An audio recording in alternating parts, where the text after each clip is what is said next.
네, 반갑습니다. 11월 21일 목요일 아침 시황입니다.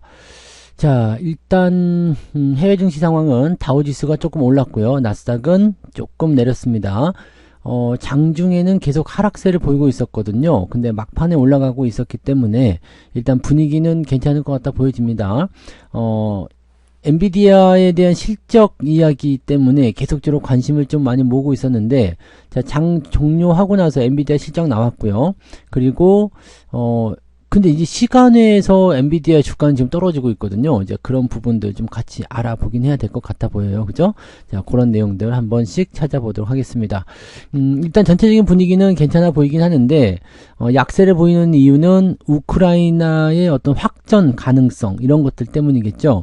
이제 영국 쪽에서 생산한 그런 미사일까지도 발사를 해버렸습니다. 영국도 우크라이나에 대해서 미사일 발사를 승인을 해주면서 미사일을 쏴버리게 되니까 미국 미사일 발사했죠. 영국 미사일 발사했죠. 네, 러시아가 발작할 것 같은 느낌이 살짝 든단 말이죠. 그래서 그런 내용들 같이 좀 알아봐야 되겠죠.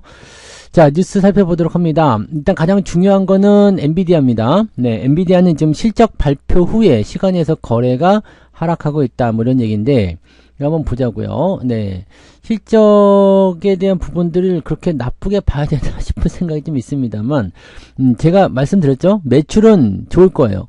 실적은 호조세를 보였습니다. 예상치보다 더 좋게 잘 나왔거든요. 지금 3분기 실적 발표를 했는데 매출은 351억 8천만 달러, 시장 기대치인 331억 달러보다도 더 잘 나왔습니다. 주당 순이익도 예상치인 0.75달러를 상회해서 0.81달러 기록했다. 그럼 더 이상 뭘 바라야 돼? 더 이상 뭘 해줘야 돼? 라는 거잖아요. 지난번보다 더 좋게 나왔어. 예상치보다 더 좋게 나왔어. 그럼 된 거 아니야? 라는 거죠. 자, 엔비디아의 3분기 매출은 연간 94% 증가세를 보였다. 근데 제가 이 얘기 해드렸죠. 성장률에서 당연히 문제 삼을 것이다 라는 거죠. 당연히 성장률에서 문제 삼을 것이다. 자, 일단은 매출은 계속 증가하지만 과거 분기에 262%씩 성장했던 것에 비하면 둔화 세다. 당연히 둔화가 될 수밖에 없습니다. 이거를 악재를 보고 있다는 것 자체도 넌센스지만, 이런 것을 또 이제 그 시장에 반영을 시키겠다, 뭐 이런 걸 핑계를 대서 주가 떨어뜨리겠다라고 하는 것도 사실은 애매한 내용이겠죠. 네. 자, 데이터 센터 부문의 매출이 308억 달러, 예상치는 288억 달러, 크게 상회했다. 자, 이 상태에서 실질적으로 나쁘게 볼 만한 부분이 없습니다. 네. 전년 동기 대비 92억 달러에서 분기 순이익이 193억 달러로 거의 2배 정도 증가한 거죠. 매출 총 이익률은 73%로 시장 예상치보다도 높았다. 뭐 지금 상태에서 나쁘게 생각할 게 없는 거죠. 근데 지금 시간에서 떨어진다는 이유는 무엇이냐? 기대치보다도 별로다. 그 다음에 이 매출 성장률이 줄어들었다. 당연한 겁니다. 네, 당연한 건데 그냥 이 부분을 악재라고 생각한다라면은 애매가 되겠죠. 야, 성장률 줄었대, 큰일 났대, 이제 뭐 이렇게 얘기가 나오면은 진짜 큰일 된다는 거죠. 이런 것들을 여러분들이 잘 참고하셔야 됩니다. 과거 분기에서 262% 성장했다. 뭐 그때는 매출이 적었으니까, 그죠? 네, 그런 것들인데 이거를 왜 자꾸 이렇게 생각하는지 잘 모르겠네, 그죠? 또 어닝 서프라이즈가 나온 거예요. 시장에서는 어닝 서프라이즈 안 나올 거다 이런 전망치가 나왔었지만 지금은 어닝 서프라이즈가 나온 거죠. 그리고 실적 발표 후에는 하락 중에 있다. 자, 여러분들이 뭐 그냥 생각을 하시면 되겠죠. 그러니까 엔비디아의 주가가 너무 올랐다라는 부분에서의 어떤 주가 하락은 어느 정도 예상할 수는 있겠죠. 그렇지만 이런 것들이 실적이 증가하고 있는 부분들로 핵심을 초점을 맞춰서 봐야 되는데 그게 아닌 상태에서 성장률을 가지고 얘기해 버리게 되면 답이 안 나옵니다. 그 어떤 기업도 성장률이 계속 증가할 수가 없습니다. 뭐 성장률이 그동안 뭐 지난 2분기까지 계속적으로 증가해 왔었다는 것도 놀라운 상황들입니다. 근데 계속적으로 증가할 수 없다는 것은 꼭 기억하셔야 됩니다. 매출은 계속 증가할 수 있지만 성장률은 계속 증가할 수 없어. 이 이야기 해드렸죠. 네, 100원짜리가 200원 되면 100% 성장. 다시 100원을 벌어요. 200원짜리 300원이 되면은 50% 성장이 되는 겁니다. 성장률 둔화가 되는 거야. 매출은 100원에서 300원으로 늘어났음에도 불구하고 성장률은 100에서 50% 줄어드는 거죠. 이 부분을 이해하지 못하면 지금 엔비디아의 이런 이야기들을 이해할 수가 없다라는 거죠. 그래서 그 부분 체크하셔야 되겠습니다. 네. 위스턴은 뭐 별의별 걸 다 가지고 얘기합니다. 네. 의미가 없는 거고요. 자, 블랙웰에 대한 부분은 이번 분기부터 출하가 되고요. 내년부터는 더 늘릴 것이다. 그러니까 이거 말 많았잖아요. 블랙웰에 대해서 출시 지연이 있느냐, 아니면 뭐 다른 의미가 있느냐, 뭐 등등등 얘기가 많이 있었습니다만, 네, 이번 분기부터 출하가 될 것이다 라고 얘기를 하고 있는 거라서, 네, 현재로서는 큰 문제는 없습니다. 컨퍼런스 콜에 대한 자세한 얘기가 아직 나오지 않아 가지고요. 자, 여기까지만 일단 좀 봐야 될 것 같아요. 그래서 엔비디아에 대한 부분들은 매출 증가율이 94%에 그쳤다. 대단한 겁니다. 네, 많이 올라간 거예요. 근데 이거를 지난 분기랑 비교해가지고 어쩌고저쩌고, 네, 안 된다. 네, 이렇게 보시면 되겠습니다. 그 부분들 꼭 체크하시면 될 것 같습니다. 네. 자, 화장품 종목들은 살아날 수 있을까? 글로벌 확장은 여전히 현재 진행형인데, 화장품주들도 이런 게 되나요? 네, 트럼프발 관세 폭탄. 화장품도 하긴 뭐 저거니까 수입품이니까 그럴 수가 있을까요? 네, 글쎄 이거는 잘은 모르겠는데 이 부분들 한번 살펴보자고요. 지금 화장품 브랜드사, 제조사, 개발, 생산업체 뭐 등등등등 해가지고 네, 뭐 요즘에 화장품 관련주 별로 좋지 않다는 얘기가 되는 거죠. 아모레퍼시픽, LG 생활건강 등 대형사가 부진한 가운데 인디 브랜드의 경쟁 심화 어쩌고저쩌고 되어 있다. 트럼프가 대통령으로 당선되면서 K뷰티의 마진율 하락 우려가 불거지고 있다라고 얘기가 또 나오네요.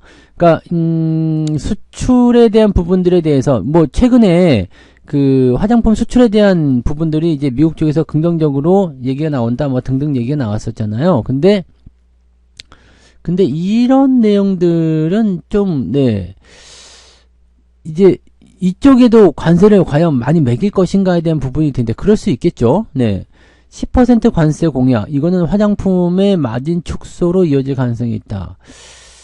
뭐 중국 쪽에서 판매가 안 되는 거, 근데 이거는 이렇게 생각할 수 있을 것 같아요. 판매가 안 되는 거 하고 관세를 올리면서 판매가 되는 거하고 어떤 것이 더 나은가? 저는 네, 판매가 그래도 되는 게 나을 것 같아 보입니다. 중국 쪽에서는 판매가 안 되잖아요. 그래서 화장품 관련주들의 매출이 줄어들거나 뭐 이런 내용이 좀 있었는데 미국 쪽에서는 관세를 조금 올리더라도요. 최근에 이제 뭐 환율이 좀 높아져 있잖아요. 그래서 오히려 이제 이런 관세 부분들은 많이 해소가 될 거 생각되고 물론 모르죠. 네, 이 관세는 올라가는데 환율이 다시 내려가는 상황이 벌어지게 되면 상황이 좀 달라질 수 있겠습니다만 현재 상태에서는 일단은 관세를 올리더라도 판매가 되는 게 낫죠. 관세 안 올리고 판매가 안 돼 버리면 그건 다 재고적인 부분이 되는 거고 문제가 좀 애매해질 수 있잖아요. 그죠?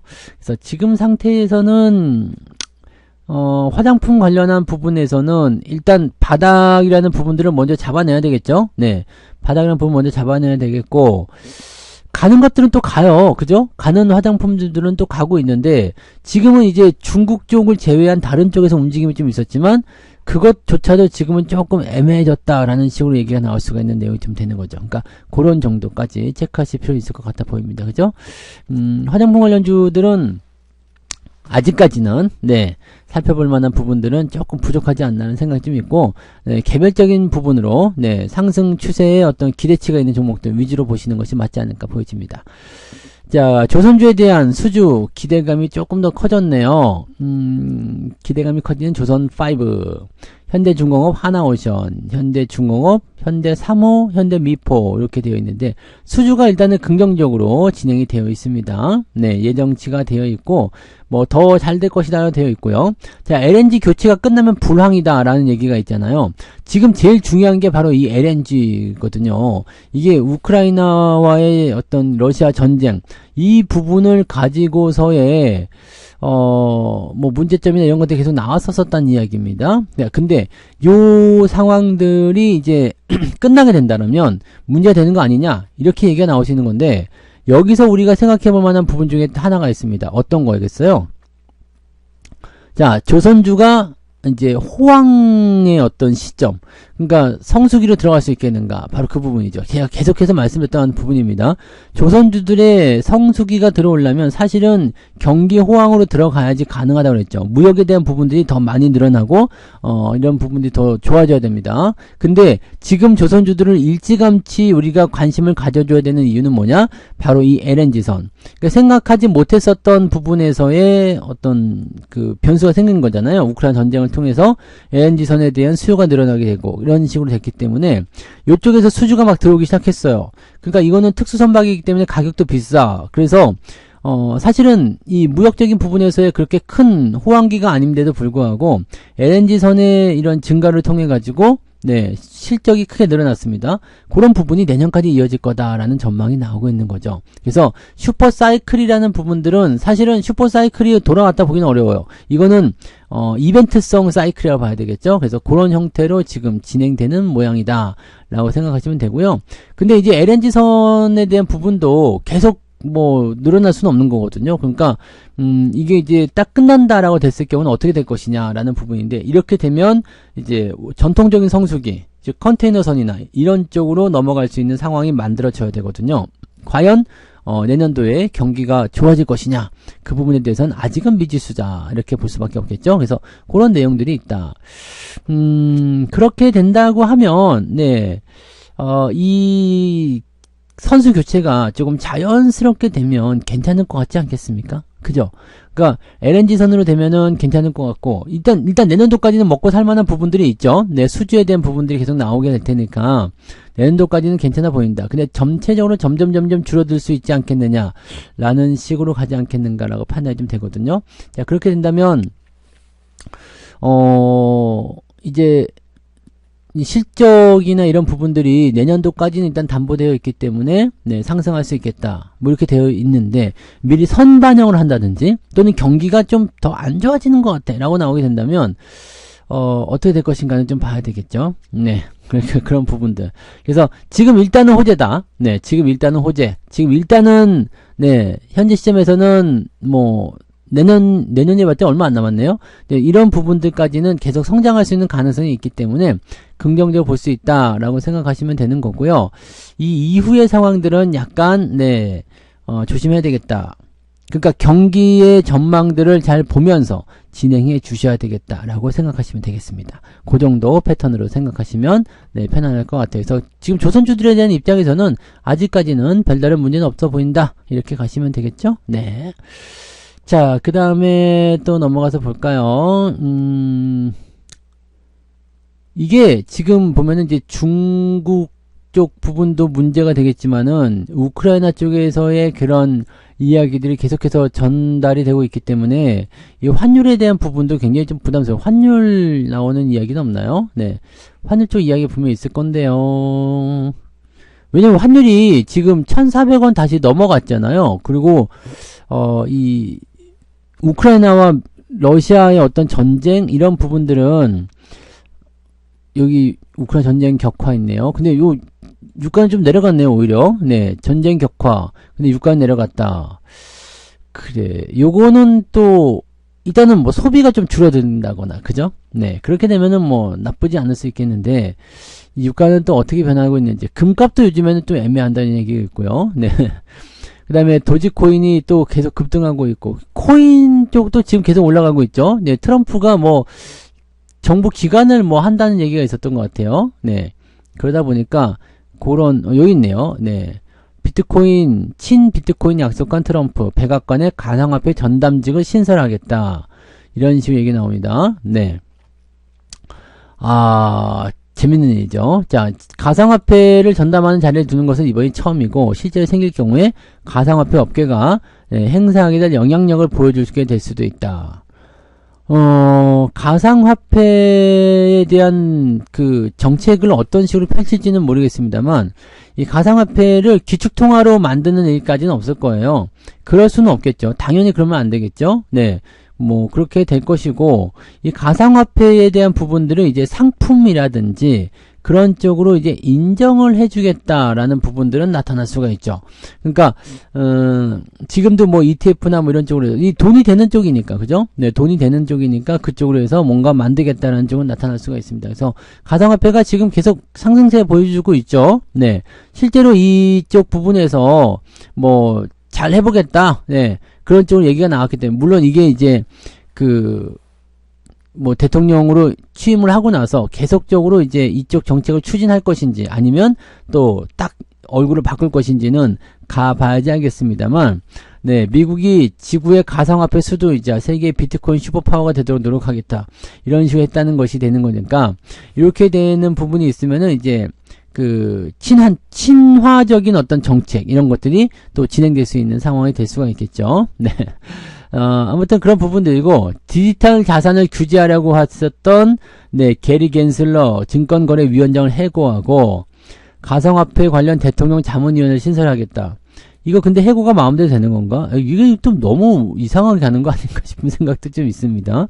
자, 아무튼 뭐 그런 부분도 있어서, 과연 이 트럼프가 몰고 올 그런 부분들은 또 어떻게 나올 것이냐. 이런 내용들은 참, 네, 재밌다라고 볼 수 있을까요? 아니면 뭐라고 봐야 될까요? 네, 아무튼 그런 내용들이고요. 네. 여기 있네요. 그죠? 환율. 얘기가 안 나올 수가 없죠? 네. 원달러 환율, 우크라이나 전쟁 확전 등의 공포에 따른, 네, 환율 1,400원 재돌파했다. 1,400원을 넘겨서 끝났어요. 근데 제가 말씀드렸지만 1,400원 정도 시점이 어느 정도의 그냥 포지션이다 라고만 보시면 돼요. 그냥 여기서 뭐 크게 증가한다거나 라고 보기는 좀 어려워 보이고, 그 정도는 아닌 때에서, 왜냐면 더 올라가게 되면 말씀드렸잖아요. 환율 관찰국 지정이 된 상태에서 여기서 환율이 더 올라가게 되면 문제가 됩니다. 지들 때문에 환율이 올라갔다라고 하더라도 니들이 환율에 대한 부분들을 잘 관리하지 못했어, 그러면은 환율 조작국이야, 이렇게 얘기가 나올 수 있거든요. 이거는 네, 상당히 좀 짜증나는 일이지만 이거 뭐 어쩔 수 없는 부분이겠죠. 그러니까 요 내용들은 네, 1,400원을 뭐 크게 상회한다거나 그렇게 되기는 어려울 건데, 뭐 실제로 이제 전쟁이 더 크게 일어난다거나 뭐 이 상황이 좀 이상해지면은 그럴지도 모르겠습니다만, 현재로서는 일단 그런 상황이 있다라고만 보셔야 될 것 같고, 주요 외신에 따르면 우크라이나는 영국으로 지원받은 네, 이 공대지 순항 미사일 스톰 섀도로 한 번 더 공격했다. 그러니까 에이테크스 미국 미사일, 그 다음에 영국의 스톰 섀도로 공격을 했다. 그럼 이제 러시아가 어떻게 나올 것이냐인데, 만약에 핵무기를 사용하겠다라든지 뭐 그럴 수 있잖아요. 네, 원폭을 투하한다든지 이렇게 나와버리게 되면, 원폭이 아니라 요즘엔 뭐 수소폭탄인가요? 요즘엔 뭘로 나오는지 모르겠는데, 네. 그런 거 떨어뜨리게 된다. 뭐, 그렇게 공격한다. 그렇게 되면 이제 문제가 굉장히 심각해지는 겁니다. 네. 그렇게 될 것인지 아닌지는 모르겠습니다만, 이렇게 되면, 네, 계속 쓴다. 그러면 니들 3차 세계대전 가능성이 있다. 근데 3차 세계대전은 솔직히 얘기해서, 이 세력이 이렇게 패싸움이잖아요, 쉽게 얘기하면. 근데 지금은 러시아와 북한이 붙어있고 나머지는 다 적군이다 라고 봐야 되는 거 아닌가요? 뭐 이란 쪽이 갖다 붙을라나, 중동 쪽에서 연결되면은 그럴 수도 있겠네요. 그러면은 3차 세계대전이 일어날 수 있나요? 글쎄요. 뭐 미국이 다 알아서 정리해줄 수 있을 것 같은데, 네, 그런 느낌입니다. 네, 일단 뭐 근데 핵무기를 쓴다는 거, 이런 부분들은 상당히 좀 문제될 수가 있겠죠. 네, 뭐 그런 정도. 그래서 환율은 지금 일단은 1,400원 정도고요. 요 정도 국면이 당분간은 좀 지속될 것 같아 판단됩니다. 그래서 높은 환율 수준, 요런 구간들은 나타날 수 있다, 이런 식으로 판단해 보시면 될 것 같습니다. 그래서 그런 정도로 진행하시면 될 것 같고요. 뭐, 그 정도로 판단하시면 될 것 같네요. 네. 그런 정도 내용들, 네. 한국 증시 부진의 해외 투자 자산 1360조. 씁쓸한 최대치다. 전부 다 해외로 간다는 얘기죠. 네.